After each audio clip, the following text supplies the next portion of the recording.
All right, let's jump right in. We've all had those dreams, right? The ones that are so weird and vivid they just stick with you all day.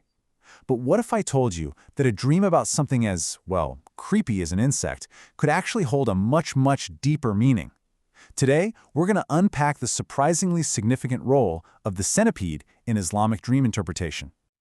I mean, it's a fair question. You wake up, maybe a little unsettled, thinking, why on earth was a centipede the star of my dream last night? Is it just, random static from your brain? Or could there be something more to it? Well, this is where the whole perspective really flips. In Islamic tradition, these kinds of images aren't seen as random at all. Nope, an appearance of a creature like a centipede could actually be a message, a signal that you really want to pay attention to. So what makes them a signal?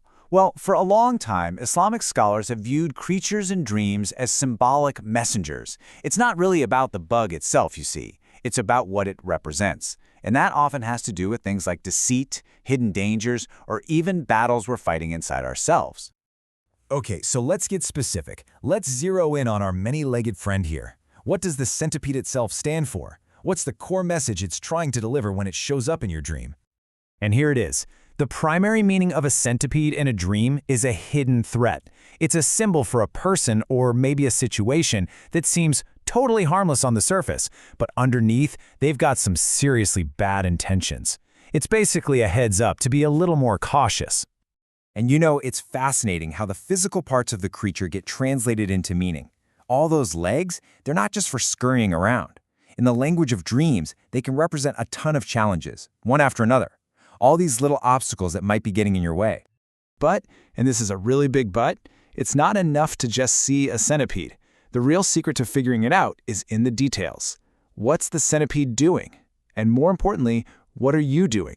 The context can completely flip the meaning, turning a warning sign into a sign of victory.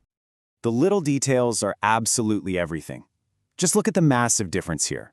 If you're taking action against the centipede, like killing it, that's a fantastic sign that you're overcoming an enemy. But if it has power over you, if it bites you, or shows up somewhere really vulnerable, like your bed, that points to harm, maybe even betrayal from someone you trust. So it really just boils down to a question of power, doesn't it? On one side, you've got actions of control and victory. These are signs that you are handling the threat. But on the other side, you have these signs of vulnerability, where the centipede is invading your personal space. And those are definite warning signs. And believe it or not, the symbolism gets even more specific depending on where you see it. Think about it. Food is what sustains you, right? So a centipede there could mean something is corrupting your spiritual nourishment, like impure income. Shoes are all about your journey, your path. So a centipede there signals obstacles. On the wall, that suggests a threat inside your own home. And seeing a whole swarm of them, that can mean you're feeling totally overwhelmed by problems or by people who aren't being genuine. Okay, so you've got a potential meaning for your dream. What's next? This is where the dream stops being a passive message and becomes an active call to do something. It's not just about understanding the symbol. It's about what it's telling you to do now in your real life. And here's a really critical point. That hidden enemy the centipede represents, it might not always be someone else. The dream could actually be a mirror, reflecting your own internal state. It might be pointing to your own anxieties, your own insecurities, or issues you haven't dealt with yet. So that brings us to a clear, actionable game plan. First, you look outward. Take a moment to reflect on your relationships. Are there any hidden tensions? Then you turn to the spiritual. You increase your awareness and seek protection through prayer. And finally, you look inward and you confront those personal fears the dream might be shining a light on. Phew, we've covered a lot of ground, from hidden enemies to our own inner fears. So let's kind of bring it all home and focus on the final, most important message to take away from all this. So in the end, the centipede in your dream is kind of wearing a few different hats. It's a symbol, for sure, a warning about hidden threats, but it's also a mirror for your own anxieties.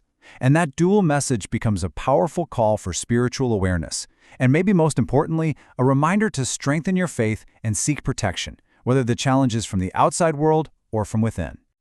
And that really leaves us with one final thought to ponder. The next time some strange image pops up while you're asleep, maybe you'll pause for a second.